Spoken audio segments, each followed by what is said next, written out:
Workshop जो है centre for promotion of science ने ऑर्गेनाइज़ किया है। जो हाशिम साहब जब वाइस चांसलर थे 85 के ज़माने में, तो उनके ज़माने में हुआ था। सैयद हामिद साहब वाइस चांसलर के शिप में ये प्रपोजल मूव हुआ था। प्रोफेसर इसरार साहब फिज़िक्स डिपार्टमेंट में यहाँ थे, उन्होंने ये आइडिया रखा था और इसका बेसिक एम ये था कि कैसे मदरसों में साइंस एजुकेशन दी जाए। Hello friends, I am YK Chaudhary. Welcome to Chhathi Aankh news. मैं इस वक्त अलीगढ़ मुस्लिम यूनिवर्सिटी के अंदर मौजूद हूँ और मेरे साथ आज ख़ास बातचीत करेंगे नसीम साहब। ये वर्कशॉप बेसिकली करिकुलम पर है कि मदरसों के लिए जो नेशनल एजुकेशन पॉलिसी 2020 आई है, उसकी रिकमेंडेशंस के लिहाज से मदरसों का करिकुलम किस तरह से बनना चाहिए। क्योंकि आज वक्त के तकाज़ों के मुताबिक बहुत सारी ऐसी चीज़ें हैं जिनकी मदरसों में ज़रूरत है।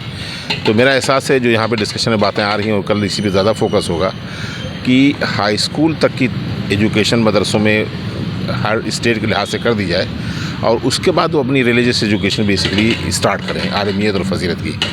और उसमें फिर स्किल डेवलपमेंट की अपॉर्चुनिटीज़ क्या होंगी, आर्टिफिशियल इंटेलिजेंस कैसे पढ़ाया जाएगा, सिस्टम क्या होना चाहिए ताकि वो लीगल उसमें उनको प्रॉब्लम ना हो रिकॉग्निशन वगैरह में मदरसों के। दूसरा एस्पेक्ट ये था कि जैसे CBSE है, एक आज़ाद बोर्ड है, गवर्नमेंट ने मंजूर कर रखा है, ICSE है बोर्ड है, क्या इस बात की पॉसिबिलिटी है कि कोई एक सेंट्रल मदरसा बोर्ड बने जिससे सारे मदरसे अपनी मंजूरी कराएं, वो अपना करिकुलम डिज़ाइन करें, उसको फॉलो करें। CBSE का करिकुलम स्कूल फॉलो करते हैं, ICSE का ICSE वाले स्कूल फॉलो करते हैं। तो अगर कोई पॉसिबिलिटी है इस तरह की मरकज़ी सेंट्रल लेवल पे कोई बोर्ड बनाने की जिसको गवर्नमेंट मंजूरी दे, तभी वो बोर्ड कामयाब हो सकता है, जिसमें सारे बड़े स्कॉलर्स हों, रिलीजियस स्कॉलर्स हों, और वो करिकुलम, टीचर्स की कंडीशन, मदरसों के क़याम की क्या कंडीशंस होनी चाहिए इस्टेब्लिश करने की, किस तरह के क्लासरूम होने चाहिए, कितनी ज़मीन होनी चाहिए, सब चीज़ें उसमें आए उनकी सिफारिशात में। तो क्या इसकी पॉसिबिलिटी, इस पर भी डिस्कशन इसमें हो रहा है। तो बेसिक मेन फोकस करिकुलम पर है।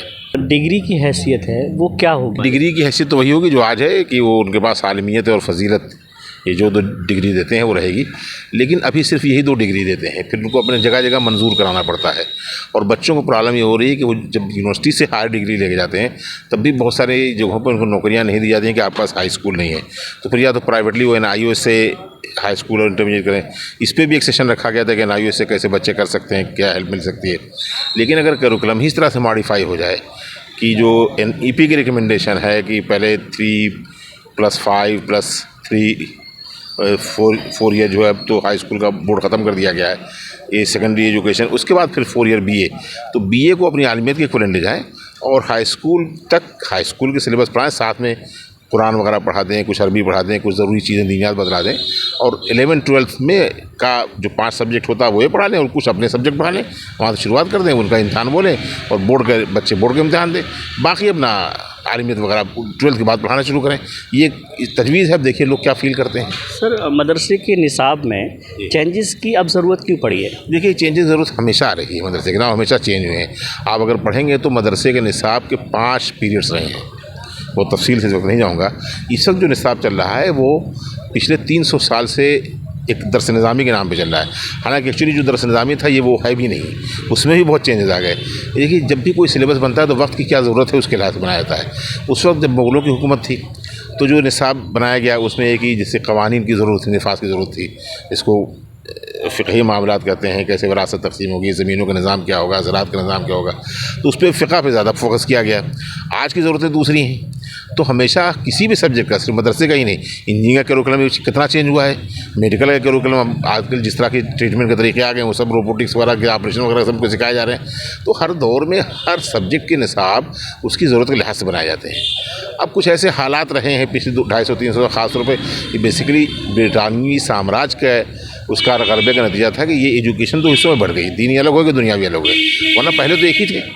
तो वही कोशिश हो रही है कि ये जो गैप है बीच का कम हो, इस तरह से पढ़ें कि जो बच्चा जहाँ पढ़ना चाहे पढ़े, उसके बाद अगर वो साइंस पढ़ना चाहे साइंस पढ़ना चाहे, रिलीजियस स्टडी में जाना चाहे तो वहाँ पढ़े, कॉमर्स पढ़ना चाहे कॉमर्स पढ़े। ये आज़ादी उसको एक बुनियादी तालीम लेने के बाद।